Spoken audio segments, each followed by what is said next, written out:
Hold on tight, it's going to be an interesting ride. So, arrived at the port 3 hours in advance. No one knows what's happening. No one knows or seems to be able to explain how to get the tickets. Queuing, 38 degrees. Everyone's pushing in.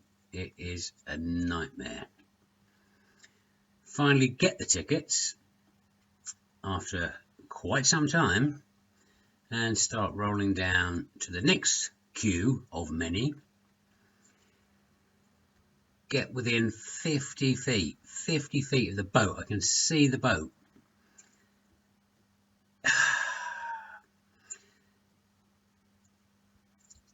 All the security checks we had to get through, and then this young lady was there just doing her own thing, and nobody seems to care that she's there, or what she's doing, who she is, how vulnerable she is. Bit crazy, but it gets far, far worse, as you'll now find out. So, I call myself Unlucky Alf, and people always go, oh, be more positive. Sorry, you couldn't make it up for me. So here we are in Albania. I do remember a struggle getting out. Once before I got to the border and didn't have my logbook, and so I wasn't allowed out. And now, you have to get there 3 hours early, so I'm kind of realising why that is. And we'd been queuing in the sweating heat. We had a little gypsy girl hanging off our window. She wouldn't go. You have to go through police checks. All the police are really aggressive. It sort of makes you laugh really when you think you pay your money, a lot of money, to go on a ferry, and you're trying to have a holiday in a credit crunch, and people are being really aggressive to you like you're a criminal, and making you feel really, really uncomfortable. So we got to the last passport control thinking, we're there. We could feel a nice breeze because it's so hot. The boat ramp was there, just right in front of us. And the woman comes out of her kiosk after all these controls and says, right, you're going to now go back and have your vehicle checked. Most ports have that right at the beginning. They choose to pull you in or they don't. So we go in. They literally started even pulling up the carpets, opening the bonnet.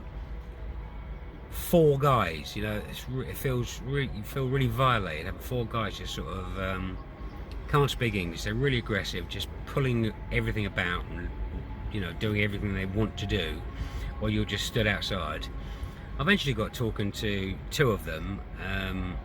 They were just sort of standing around, and one was Italian, one was Greek, and they were actually quite friendly, and the English was nice and good, so it's really helpful. So eventually they then put the car up on a ramp. It goes up in the air and they start checking all the underneath your car. I don't know. So she goes, oh, you're finished now, you're done. And we're thinking, okay, great, because we're now getting worried that it's getting towards the end of the ferry time. And she goes, oh, now you're going to go in that queue there and you're going to be taken away because we haven't got a scanner, and you're going to follow a police vehicle, and you're going to have your vehicle scanned. So the bloke starts shouting at us in his language that we couldn't even understand. And so luckily I managed to call one of the younger people over to help translate, and he said only the driver can be in. So what a sad day. Normally I rant and rave to all my friends about Albania and how lovely it is, and they shouldn't judge and they should come. However, this experience at the end of our holiday, being treated like absolute dirt, has made me think again. So yeah, I can't remember what the experience in the airport was like, but if you're going to come by car, I'd really, really think about it.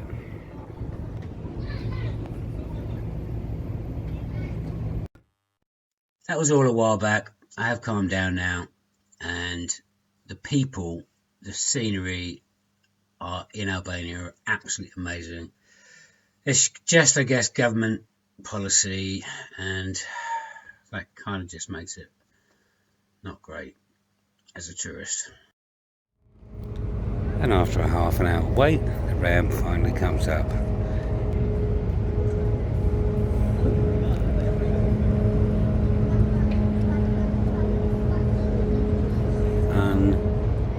Unbelievable. We're actually out.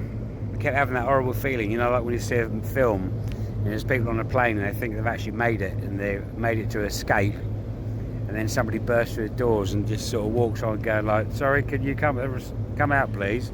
But the boat is actually finally 45 minutes late. I was paying 200 quid and another 70 quid cabin.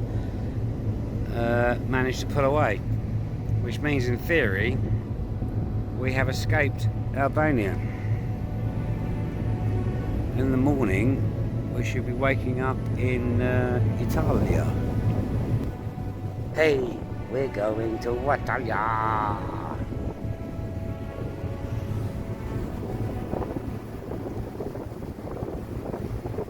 It was great to be in Italy, however, just seeing that in front of you makes you worry you're just not going to get away.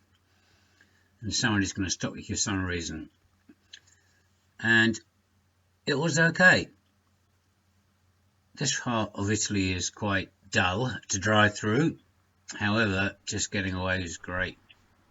Uzi. Quite flat.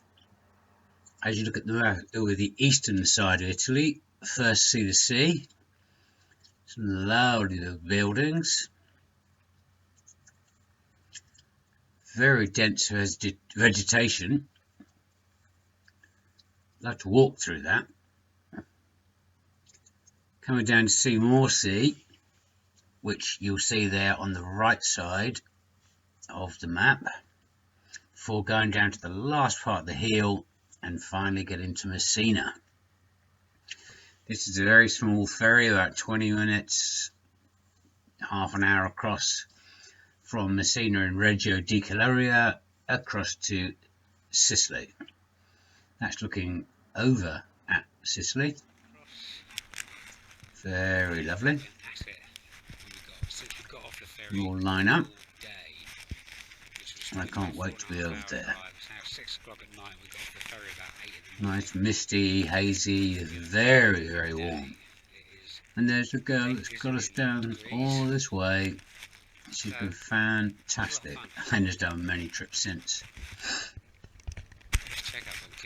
Right. Just get onto the ferry and then I can relax.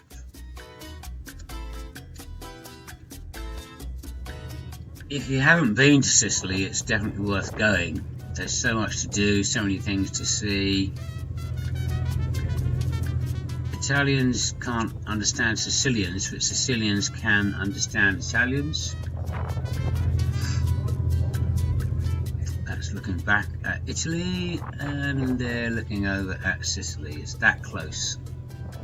I'm sure some of you lovely people will probably be able to swim it. Ugh, look at the state of that, but look at those lovely teeth. Getting out of port was a bit of a nightmare, and I'm driving down towards a beautiful medieval town on a cliff called Taormina. If my voice sounds funny, it's because I've just been to the dentist. Lovely and warm. So I just got off into this little place underneath the cliffs, the mountains, before going up to the place that I'd booked, thinking I could just stop, chill out, but as you can see, I think it was something like a Friday or Saturday, and so dense and populated, nowhere whatsoever to park at all. There's Taormina over there, really lovely, gotta try it.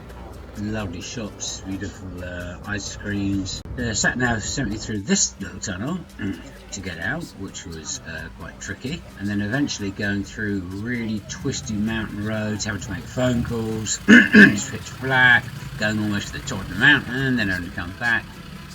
Stayed in this gorgeous place, and this was the view in the morning.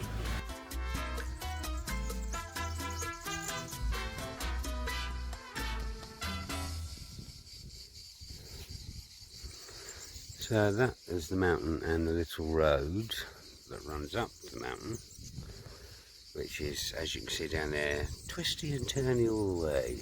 And we did it in the night time. Then went past this place and went further up to the top of a village, which was Desert Dodo, and everything's closed. So, here's the lovely place we stayed. Really, really nice.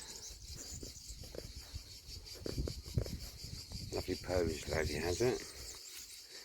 And down there is a place called Taormina, which is a medieval city built up on the top of that cliff. You can't quite see it from here, and I don't know if you can make out the Med in the background.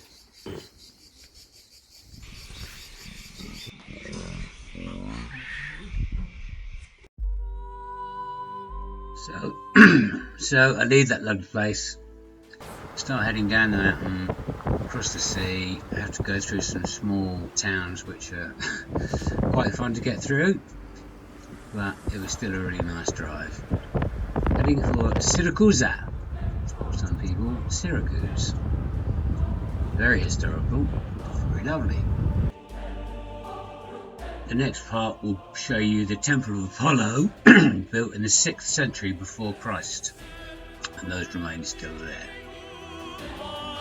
Very interesting. Pretty hot though, almost unbearable. Lots of other lovely architecture, but the heat was getting to me, so I found this little bar and sat down for a beer and show my silly face and plastic teeth. Another quick dash and down to Pozzallo to catch the catamaran to Malta. What can I say? Architecture, and we're on. We're away. About 90 minutes, the glorious harbour of Valletta appears.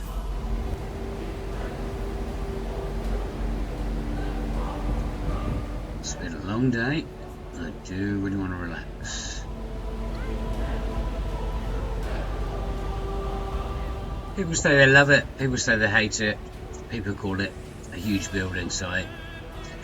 I actually lived there for 13 years, and the reason I've come down is to see my kiddies and grandchildren. Have lots of fun, chill out, family time and swim. My friend is meeting me down here and we will be driving back together. We'll be going to some exciting places in Sicily and Italy. And in the morning, after a couple of beers and a good sleep, we shall be heading down towards the beach.